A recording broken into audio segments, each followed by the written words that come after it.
Hello everyone, मैं हूं professor Sikandar Negi. आज हम डिस्कस करेंगे इंडियन पॉलिटी। इंडियन पॉलिटी का जो टॉपिक का टाइटल है प्रेसिडेंट ऑफ इंडिया, यानी भारत का राष्ट्रपति। इस टॉपिक में हम जो मेनली डिस्कस करेंगे introduction of president, president qualification, term और salary and allowances, privileges, vacancy of the office of the president, impeachment against president, presidential election process, और साथ ही साथ हम डिस्कस करेंगे powers and duties of president and emergency power of president, and last में हम discuss करेंगे position of the president of India.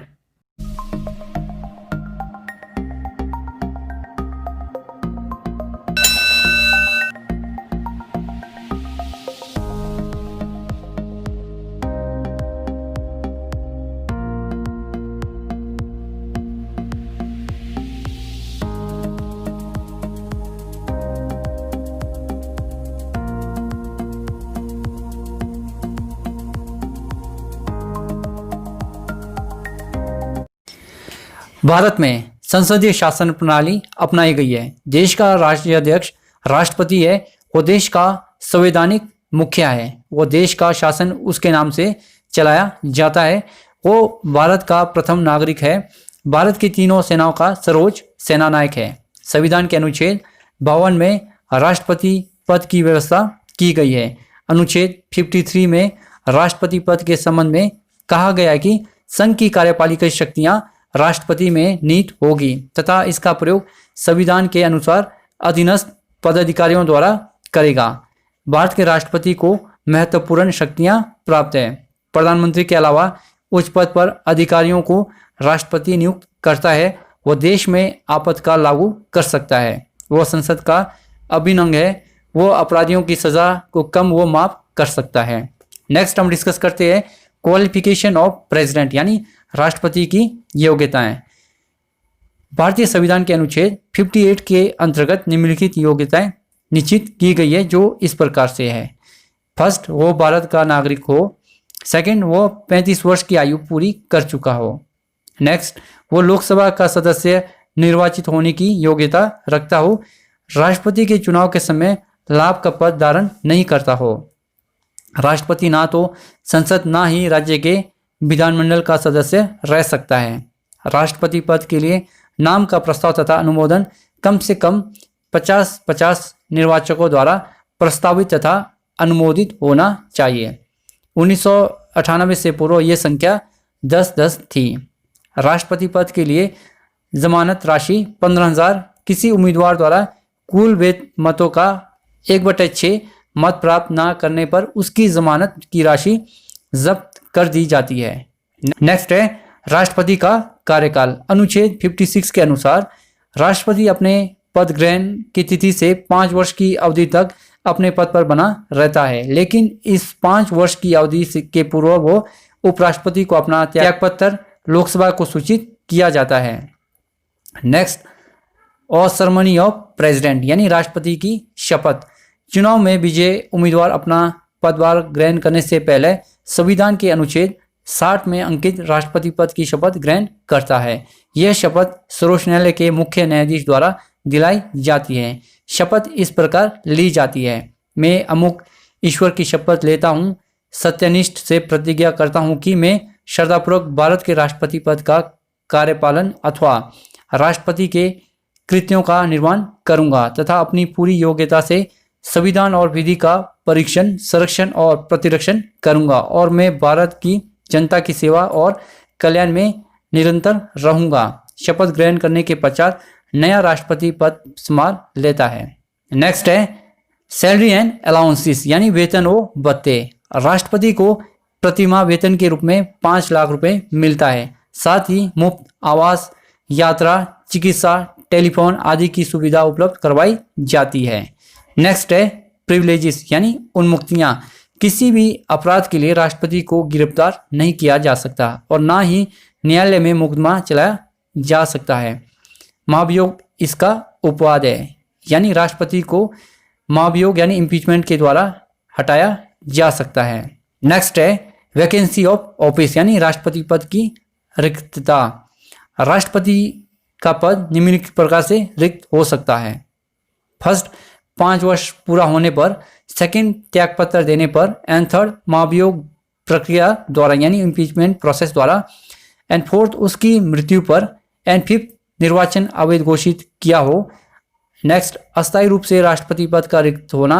राष्ट्रपति का कार्यकाल पूरा होने पर नए चुनाव करवाए जाते हैं। यदि राष्ट्रपति पद उसकी मृत्यु, निष्कासन से रिक्त होता है तो उपराष्ट्रपति 6 माह तक राष्ट्रपति का पद ग्रहण करता है। यदि उपराष्ट्रपति ना हो तो भारत के सर्वोच्च न्यायालय का मुख्य न्यायाधीश पद ग्रहण करता है। अगर वो भी ना हो तो सर्वोच्च न्यायालय का अन्य वरिष्ठ न्यायाधीश पद ग्रहण कर सकता है। 3 मई 1969 को तत्कालीन राष्ट्रपति जाकिर हुसैन की मृत्यु हुई, तब तत्कालीन उपराष्ट्रपति वीवी गिरी कार्यकारी राष्ट्रपति नियुक्त किए गए थे, लेकिन उन्होंने राष्ट्रपति पद के चुनाव में उम्मीदवार होने के लिए अपने पद से त्यागपत्र दे दिया था। तब भारत के तत्कालीन मुख्य न्यायाधीश न्यायमूर्ति मोहम्मद हिदायतुल्लाह ने राष्ट्रपति पद का निर्माण किया। अस्थायी रूप से राष्ट्रपति का पद रिक्त यानी वैकेंट होने पर उपराष्ट्रपति पद का निर्वहन करता है। 1982 में तत्कालीन राष्ट्रपति ज्ञानी जैल सिंह अपनी बीमारी का उपचार करने के लिए अमेरिका गए थे। उनकी अनुपस्थिति में तत्कालीन उपराष्ट्रपति श्री हिदायतुल्लाह ने कार्यवाहक राष्ट्रपति के रूप में कार्यभार संभाला था। नेक्स्ट, राष्ट्रपति के विरुद्ध महाभियोग। संविधान के अनुच्छेद 61 में राष्ट्रपति पर महाभियोग प्रक्रिया का विवरण है। संविधान का उल्लंघन करने पर राष्ट्रपति को 5 वर्ष के निर्धारित कार्यकाल से पूर्व भी महाभियोग द्वारा हटाया जा सकता है।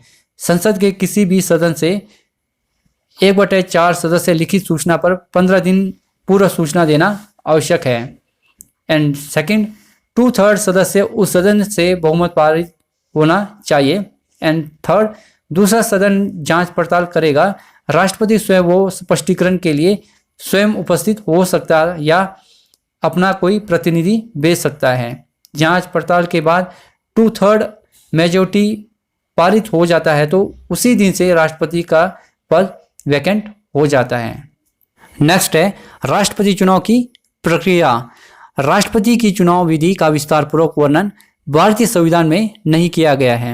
संविधान में केवल यह व्यवस्था की गई है कि भारत के राष्ट्रपति का चुनाव अनुपातिक प्रतिनिधित्व प्रणाली की एकल संक्रमणीय प्रणाली के अनुसार चुनाव मंडल द्वारा किया जाएगा। चुनाव से संबंधित कानून बनाने का अधिकार संसद को दिया गया है। संसद ने 1952 में राष्ट्रपति और उपराष्ट्रपति निर्वाचन अधिनियम पास किया, जिसमें 1971 व 1974 द्वारा कुछ परिवर्तन किए गए।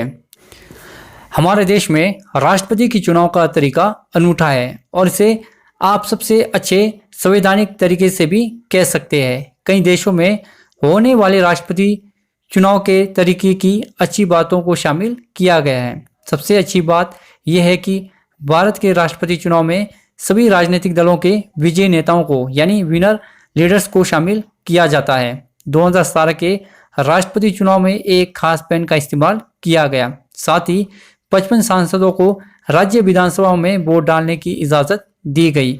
इस प्रणाली को समझने के लिए आपको इन बिंदुओं को समझना होगा। फर्स्ट है इनडायरेक्ट इलेक्शन।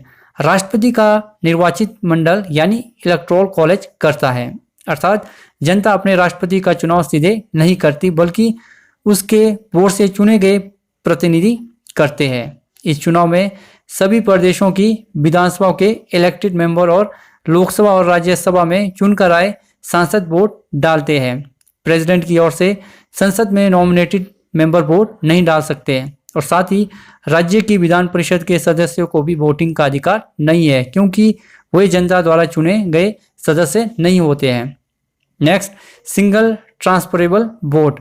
इस चुनाव में एक खास तरीके से वोटिंग होती है जिसे सिंगल ट्रांसफरेबल वोट सिस्टम कहते हैं, यानी वोटर एक ही वोट देता है लेकिन वो तमाम कैंडिडेट्स में अपनी प्रायोरिटी तय कर देता है, यानी वो बैलेट पेपर पर बता देता है कि उसकी पहली पसंद कौन है और दूसरी तीसरी कौन है। यदि पहली पसंद वाले वोटों से विजेता का फैसला नहीं हो सका तो उम्मीदवार के खाते में वोटर की दूसरी पसंद को नए सिंगल वोट की तरह ट्रांसफर किया जाता है, इसलिए इसे सिंगल ट्रांसफरेबल वोट कहा जाता है। नेक्स्ट, अनुपातिक व्यवस्था। वोट डालने वाले सांसदों और विधायकों के वोट का वेटेज अलग अलग होता है। दो राज्यों के विधायकों के वोटों का वेटेज भी अलग अलग होता है। ये वेटेज जिस तरह तय होता है उसे अनुपातिक प्रतिनिधित्व प्रणाली कहते हैं। नेक्स्ट, विधायक के वोट का वेटेज। विधायक के मामले में जिस राज्य का विधायक हो उसकी आबादी देखी जाती है। इसके साथ उस प्रदेश के विधानसभा सदस्यों की संख्या का भी ध्यान रखा जाता है। वेटेज निकालने के लिए प्रदेश की जनसंख्या को चुना गया विधायकों की संख्या से बांटा जाता है। इस तरह जो भी नंबर मिलता है उसे फिर 1000 से भाग दिया जाता है। अब जो आंकड़ा हाथ लगता है वही राज्य के एक विधायक के वोट का वेटेज होता है। 1000 से भाग देने पर अगर शेष 500 से ज़्यादा हो तो वेटेज में 1 जोड़ दिया जाता है। नेक्स्ट है सांसदों के वोट का वेटेज। सांसदों के मत के वेटेज का गणित अलग है। सबसे पहले सभी राजनीतिक विधानसभाओं के चुने गए सदस्य के वोटों का वेटेज जोड़ दिया जाता है। अब इस सामूहिक वेटेज का राज्यसभा और लोकसभा के चुने गए सदस्यों की कुल संख्या से भाग दिया जाता है। इस तरह जो नंबर मिलता है वो एक सांसद के वोट का वेटेज होता है। अगर इस तरह के भाग देने पर शेष 0.5 से ज़्यादा बचता है तो वेटेज में 1 का इजाफा हो जाता है। नेक्स्ट है कैसे होता है वोटों की गिनती।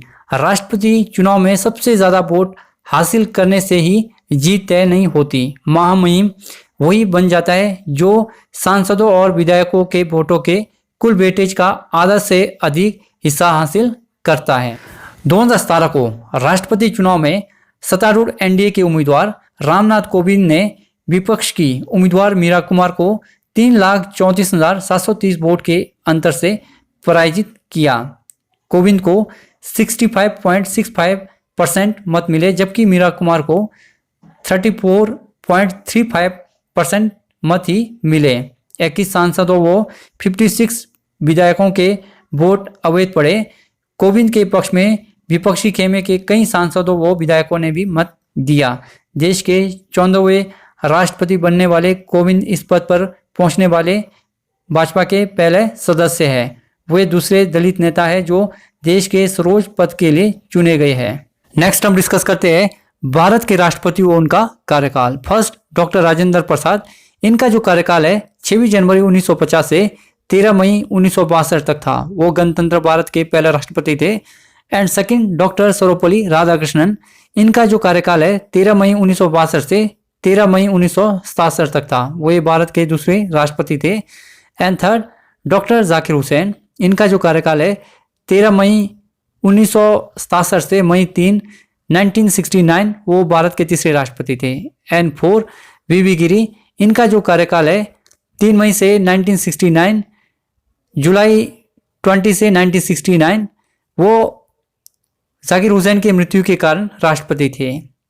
And fifth, Mohammad Hidayatullah. इनका जो कार्यकाल है 20 जुलाई 1969 से अगस्त 24, 1969, वो गिरी के राष्ट्रपति रहने तक राष्ट्रपति रहे। And six, V V Giri. 24 अगस्त 1969 टू अगस्त 24, 1974, वे भारत के चौथे राष्ट्रपति थे। And next, Fakhruddin Ali Ahmed. इनका जो कार्यकाल है 24 अगस्त 1974 से फरवरी 11, 1977, वो भारत के 5वें राष्ट्रपति थे। Next, B D Jatti. इनका जो कार्यकाल है 11 फरवरी 1977 से जुलाई 25, 1970, वो मैसूर के एक मुख्यमंत्री थे लेकिन अहमद की मृत्यु के बाद राष्ट्रपति चुने गए। नेक्स्ट, नीलमा संजीवा रेड्डी। इनका जो कार्यकाल है 25 जुलाई 1970 से जुलाई 25, 1982 तक। रेड्डी यह निर्विरोध भारत के 6वें राष्ट्रपति थे। नेक्स्ट, ज्ञानी जैल सिंह। इनका जो कार्यकाल है 25 जुलाई 1982 से जुलाई 25, 1987, वो भारत के 7वें राष्ट्रपति थे।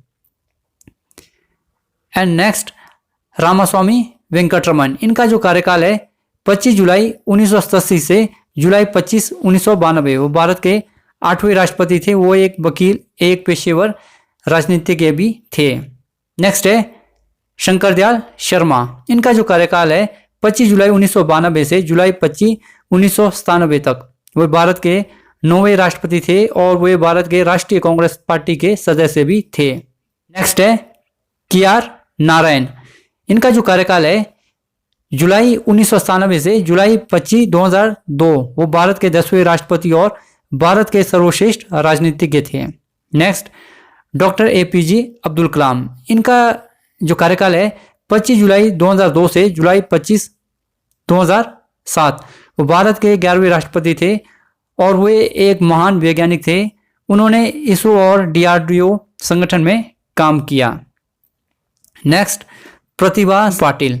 इनका जो कार्यकाल है 25 जुलाई 2007 से जुलाई 25 2012, वो भारत की 12वीं राष्ट्रपति थी और वो राष्ट्रपति बनने वाली पहली महिला थी। नेक्स्ट प्रणब मुखर्जी। इनका जो कार्यकाल है 25 जुलाई 2012 से जुलाई 25 2017, वो भारत के 13वें राष्ट्रपति थे और वो राष्ट्रीय कांग्रेस के एक वरिष्ठ नेता भी थे। नेक्स्ट श्री रामनाथ कोविंद। इनका जो कार्यकाल है 25 जुलाई 2017 से वर्तमान तक, वो भारत के 11वें राष्ट्रपति और वो बिहार के पूर्व राज्यपाल भी रहे हैं। नेक्स्ट हम डिस्कस करते हैं powers and duties of president, यानी राष्ट्रपति की शक्तियां वो कर्तव्य। भारत का राष्ट्रपति राज्य अध्यक्ष और मुख्य कार्यपालिका होता है। अनुच्छेद 53 के अनुसार संघ की कार्यपालिका शक्तियां राष्ट्रपति के पास है और उसके द्वारा इन शक्तियों का प्रयोग संविधान के अनुसार प्रत्यक्ष रूप में यानी डायरेक्ट रूप में अपने द्वारा या अपने अधीन अधिकारियों के द्वारा किया जाएगा। राष्ट्रपति की शक्तियों को 2 भागों में बांटा है। फर्स्ट है शांतिकालीन शक्तियां एंड सेकंड संकटकालीन शक्तियां। फर्स्ट हम डिस्कस करते हैं शांतिकालीन शक्तियां, जिसमें फर्स्ट हम डिस्कस करेंगे कार्यपालिका शक्तियां यानी एग्जीक्यूटिव पावर्स के बारे में हम डिस्कस करेंगे। राष्ट्रपति भारत का संवैधानिक मुखिया यानी कॉन्स्टिट्यूशनल हेड है। भारत सरकार के समस्त कार्य राष्ट्रपति के नाम पर किए जाते हैं। भारतीय संघ के सभी अधिकारी राष्ट्रपति के अधीनस्थ अधिकारी हैं। फर्स्ट है राष्ट्रपति प्रधानमंत्री की नियुक्ति करता है और प्रधानमंत्री की सलाह से अन्य मंत्रियों को नियुक्त करता है। वो प्रशासन के संचालन के नियम बनाता है और मंत्रियों के बीच में कार्यों का विभाजन करता है। सेकंड, राष्ट्रपति सर्वोच्च न्यायालय के न्यायाधीशों, राज्य के राज्यपाल, भारत के मुख्य न्यायवादी, भारत के नियंत्रक व महालेखा परीक्षक आदि की नियुक्ति करता है। एंड थर्ड, राष्ट्रपति विभिन्न आयोगों के अध्यक्ष व सदस्यों को नियुक्त करता है, जैसे संघीय लोक सेवा आयोग, राजभाषा आयोग, निर्वाचन आयोग और वित्त आयोग आदि। फोर्थ, राष्ट्रपति को संघ की इकाइयों अर्थात राज्य को निर्देश देने व उन पर नियंत्रण रखने का अधिकार है। राज्यों के आपसी विवादों को दूर करने व उस संबंध में सलाह देने के लिए राष्ट्रपति अंतर्राज्य परिषद की नियुक्ति कर सकता है। एंड फिफ्थ, संघ के रक्षा बलों का समादेश राष्ट्रपति में निहित होता है। वो रक्षा बल का प्रमुख होता है। सुरक्षा बल के प्रमुखों की नियुक्ति भी राष्ट्रपति करता है। एंड सिक्स, राष्ट्रपति भारतीय संघ का प्रधान है, इसलिए अंतर्राष्ट्रीय मामलों में वो देश का प्रतिनिधित्व करता है। वो विदेशों में भारत के राजदूतों व अन्य प्रतिनिधियों को नियुक्त करता है। नेक्स्ट हम डिस्कस करते हैं लेजिस्लेटिव पावर्स यानी वैधानिक शक्तियाँ। भारतीय संविधान ने राष्ट्रपति को व्यापक वैधानिक शक्तियाँ प्रदान की है, जो इस प्रकार से है। फर्स्ट है, राष्ट्रपति को संसद के दोनों सदनों के अधिवेशन बुलाने और स्थगित करने को अधिकार है प्राप्त है। वो लोकसभा को भी भंग कर सकता है अनुच्छेद 80 के अनुसार। सेकंड, राष्ट्रपति को संसद के किसी भी सदन में भाषण देने व संदेश भेजने का अधिकार है। एंड थर्ड, प्रत्येक वर्ष के प्रारंभ में संसद के दोनों सदनों के संयुक्त अधिवेशन में राष्ट्रपति का अभिभाषण होता है। एंड फोर्थ, राष्ट्रपति 12 सदस्यों को राज्यसभा में नॉमिनेटेड करता है अनुच्छेद 80 के अनुसार, जो विज्ञान, कला, साहित्य और सामाजिक कार्यकर्ता व विशेषज्ञ हो। 2 एंग्लो इंडियन अनुच्छेद 331 के अनुसार। फिफ्थ, संसद द्वारा पारित प्रत्येक विधेयक पर राष्ट्रपति की स्वीकृति आवश्यक है। विधेयक के अलावा अन्य पर वो स्वीकृति देने से मना करके संसद के पुनर्विचार के लिए लौटा सकता है। नेक्स्ट, दोनों सदन में गतिरोध होने पर राष्ट्रपति संयुक्त बैठक बुला सकता है अनुच्छेद 108 के अनुसार। नेक्स्ट, जब संसद का अधिवेशन ना हो रहा हो तो राष्ट्रपति अनुच्छेद 123 का प्रयोग कर राष्ट्रपति अध्यादेश जारी कर सकता है। ये कानून के समान है। ऐसे अध्यादेश संसद के अधिवेशन प्रारंभ होने के 6 सप्ताह तक जारी कर सकता है। संसद इससे पहले भी उन्हें रद्द कर सकती है। एंड नेक्स्ट, राष्ट्रपति की राज्यों से संबंधित शक्तियां। राज्यों के विधानमंडलों में कुछ विधेयक को पेश करने से पहले राष्ट्रपति की स्वीकृति आवश्यक है, जैसे व्यापार, वाणिज्य अथवा अंतर्राष्ट्रीय संबंधों पर प्रतिबंध लगाने वाला विधेयक। कुछ ऐसे विधेयक हैं जिन्हें राज्य विधानमंडल पारित कर सकता है, परंतु राज्यपाल उन विधेयक को राष्ट्रपति की स्वीकृति के लिए सुरक्षित रख सकता है। नेक्स्ट हम डिस्कस करते हैं मनी बिल। कोई भी धन विधेयक राष्ट्रपति की पूर्व स्वीकृति बिना संसद में पेश नहीं किया जा सकता। प्रत्येक वित्तीय विधेयक वर्ष के आरंभ में राष्ट्रपति द्वारा संसद के सामने वार्षिक वित्तीय लेखा जोखा रखा जाता है, जिसमें आने वाली वित्तीय वर्ष के लिए केंद्र सरकार की आय और खर्च के अनुमानों का विवरण होता है। आकस्मिक व्यय की निधि पर राष्ट्रपति का नियंत्रण होता है। समय समय पर राष्ट्रपति वित्त आयोग की नियुक्ति करता है। नेक्स्ट हम डिस्कस करते हैं इमरजेंसी पावर्स ऑफ प्रेसिडेंट, यानी राष्ट्रपति की आपातकालीन शक्तियां। संविधान के 8वें भाग में आपात स्थिति से संबंधित शक्तियां प्रदान की गई है। आपात स्थिति के संबंध में 3 प्रकार की परिस्थितियों का उल्लेख किया गया है। फर्स्ट है युद्ध, बाह्य आक्रमण, सशस्त्र विद्रोह तथा आंतरिक गड़बड़ी से उत्पन्न आपातकाल।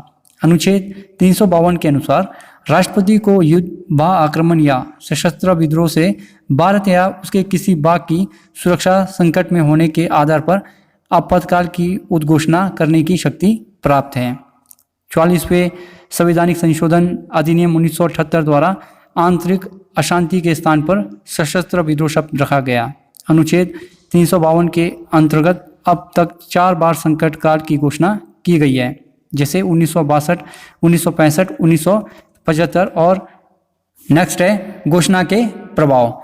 राष्ट्रीय आपातकाल के दौरान संघीय व्यवस्था एकात्मक हो जाती है। सारी शक्तियां केंद्र सरकार के पास आ जाती है। इसके निम्नलिखित प्रभाव पड़ते हैं। फर्स्ट है राज्य के राज्यपाल राष्ट्रपति के दिशा निर्देश के अनुसार कार्यकारी शक्तियों का प्रयोग करते हैं। सेकंड, संसद को राज्य सूची पर कानून बनाने का अधिकार मिल जाता है।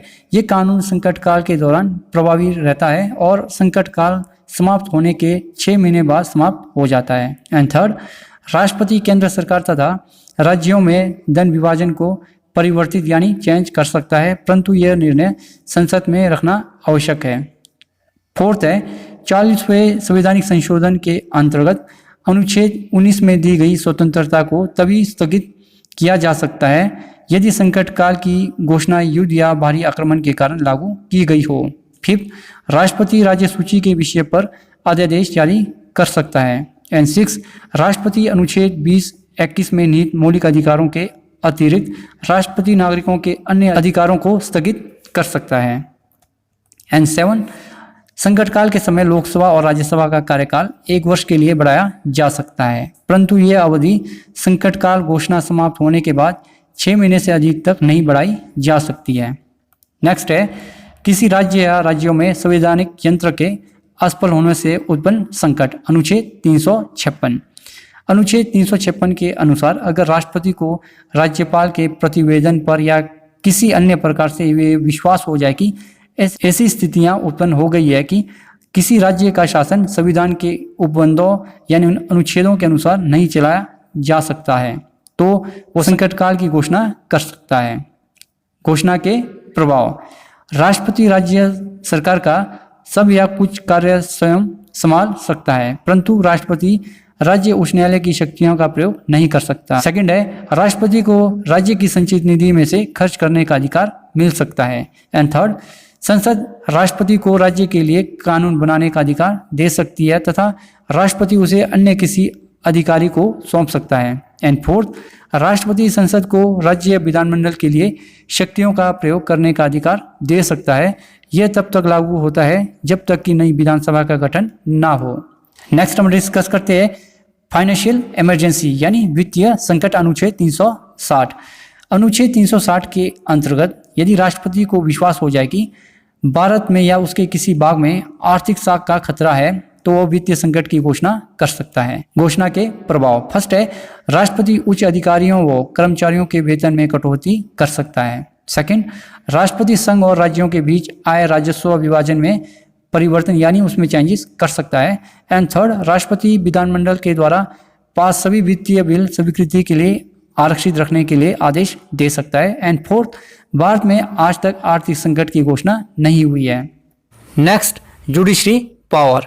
भारतीय संविधान के अनुच्छेद 72 की न्यायिक शक्ति के तहत अपराध के लिए दोषी करार दिए गए व्यक्ति को राष्ट्रपति क्षमा अर्थात दंडादेश का निलंबन, प्राणदंड, स्थगन, राहत और माफी प्रदान कर सकता है। ऐसे मामले निम्नलिखित है जिनमें राष्ट्रपति के पास ऐसी शक्तियां होती है, जिसमें है फर्स्ट, संघीय विधि के विरुद्ध दंडित व्यक्ति के मामले में, सेकंड, सैन्य न्यायालय द्वारा दंडित व्यक्ति के मामले में, एंड थर्ड, मृत्युदंड पाए हुए व्यक्ति के मामले में। नेक्स्ट, राष्ट्रपति की क्षमादान शक्तियां। फर्स्ट है लघुकरण। इसके अंतर्गत सजा की प्रकृति को बदलना, जैसे मृत्युदंड को कठोर कारावास में बदलना। सेकंड, परिहार, जिसके अंतर्गत सजा की अवधि को बदलना, जैसे 2 वर्ष के कठोर कारावास को 1 वर्ष के कठोर कारावास में बदलना। एंड थर्ड, विराम, जिसके अंतर्गत विशेष परिस्थितियों की वजह से सजा को कम करना, जैसे शारीरिक अपंगता या महिलाओं की गर्भावस्था के कारण। नेक्स्ट, परिलंबन, जिसके अंतर्गत किसी दंड को कुछ समय के लिए टालने की प्रक्रिया, जैसे फांसी को कुछ समय के लिए टालना। एंड लास्ट, क्षमा, जिसके अंतर्गत पूर्णतः माफ कर देना। इसका तकनीकी मतलब यह है कि अपराध कभी भी हुआ ही नहीं है। नेक्स्ट, सर्वोच्च न्यायालय से राय लेने का अधिकार। संविधान के अनुच्छेद 143 में यह प्रावधान किया गया है कि अगर राष्ट्रपति ये महसूस करता हो कि विधि या तथ्य का कोई ऐसा प्रश्न उत्पन्न हुआ है या उत्पन्न होने की संभावना है, वो सर्वोच्च न्यायालय से राय ले सकता है। राष्ट्रपति के लिए ये राय बाध्यकारी नहीं है। नेक्स्ट हम डिस्कस करते हैं राजनयिक शक्ति यानी डिप्लोमेटिक पावर्स। राष्ट्रपति भारत का संवैधानिक मुखिया होने के नाते विदेशी क्षेत्र में भारत का प्रतिनिधि करता है। विदेशों में संधियों और समझौते पर राष्ट्रपति के नाम से किए जाते हैं तथा इसकी पुष्टि संसद में आवश्यक होती है। राष्ट्रपति विदेशों में स्थित भारतीय दूतावासों के लिए प्रतिनिधियों की नियुक्ति करता है। नेक्स्ट हम डिस्कस करते हैं प्रेसिडेंट वीटो पावर्स यानी राष्ट्रपति की वीटो शक्तियाँ।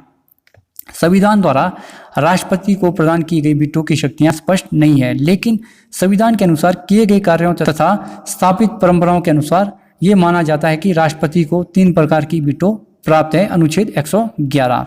फर्स्ट है पूर्ण वीटो यानी एब्सोल्यूट वीटो। राष्ट्रपति इस वीटो का प्रयोग गैर सरकारी विधेयक पर अनुमति न प्रदान करके कर सकता है। सेकंड, सस्पेंसिव वीटो, जब राष्ट्रपति किसी विधेयक को पूर्ण विचार के लिए लौटाता है। एंड थर्ड, पॉकेट वीटो, जब राष्ट्रपति संसद द्वारा पारित करके अनुमति के लिए भेजे गए विधेयक पर ना तो अनुमति देता है ना ही उसे पूर्ण विचार के लिए वापस भेजता है। इस वीटो का प्रयोग पहली बार तत्कालीन राष्ट्रपति ज्ञानी जेल सिंह ने 1986 में भारतीय डाक संशोधन अधिनियम के संदर्भ में किया था। And now last, position of president यानी राष्ट्रपति की स्थिति। हमारी संवैधानिक व्यवस्था में राष्ट्रपति की स्थिति प्रतिष्ठा, गरिमा और सम्मान का है। वो राज्य का प्रधान है। संघ की सभी कार्यपालिका शक्तियां उसमें निहित होती है तथा भारत सरकार द्वारा सभी कार्यपालिका संबंधी कार्य उसके नाम पर किए जाते हैं। वो सशस्त्र बल का सर्वोच्च कमांडर होता है तथा युद्ध वो एवं शांति की घोषणा कर सकता है। प्रधानमंत्री, सर्वोच्च न्यायालय के न्यायाधीश, भारत का महान्यायवादी, नियंत्रक व महालेखा परीक्षक, राज्यपाल, राजदूत आदि राष्ट्रपति द्वारा नियुक्त किए जाते हैं। वह संसद के दोनों सदनों का बैठक बुलाता व स्थगित करता है। संसद द्वारा पारित सभी विधेयक राष्ट्रपति की सहमति के पश्चात ही कानून बन सकते हैं। दूसरी ओर संविधान के अनुच्छेद 74 के अनुसार राष्ट्रपति अपनी सभी कार्यों का निष्पादन मंत्रिपरिषद के परामर्श से करता है। 1976 को इंदिरा गांधी के कार्यकाल में संविधान में 42वां संवैधानिक संशोधन कर मंत्रिपरिषद की सलाह पर बाध्यकारी किया गया। कहने का तात्पर्य मंत्रियों का सलाह है राष्ट्रपति के लिए बाध्यकारी कर दिया। जनता पार्टी ने 1978 को 44वां संवैधानिक संशोधन कर मंत्रिपरिषद की सलाह पर पुनर्विचार के लिए राष्ट्रपति कह सकता है, परंतु दूसरी बार पुनर्विचार के लिए बाध्य नहीं है। कहने का तात्पर्य राष्ट्रपति एक बार किसी बिल को लौटा सकता है परंतु दूसरी बार ऐसा नहीं कर सकता। 1999 को भाजपा गठबंधन सरकार लोकसभा में विश्वास मत प्राप्त करने में असफल रही। उसके पश्चात कोई अन्य पार्टी सरकार बनाने में सफल ना हो सकी तो राष्ट्रपति ने भाजपा सरकार के कार्यवाहक सरकार के रूप में कार्य करने का आदेश दिया। ऐसे कई उदाहरण हैं जिसमें राष्ट्रपति ने अपनी व्यक्तिगत गुणों, विशेषताओं और प्रभुसत्ता संपन्न स्थिति के आधार पर राजनीतिक व्यवस्था में बहुमूल्य भूमिका निभाई है। This is right now end of this video for the listening and thanks always God bless all. Dear friends, अगर आप लोगों को मेरा लेक्चर अच्छा लगा हो तो इसे लाइक, शेयर और सब्सक्राइब करना ना भूलें। साथ ही साथ बेल आइकन के बटन को दबाना ना भूलें।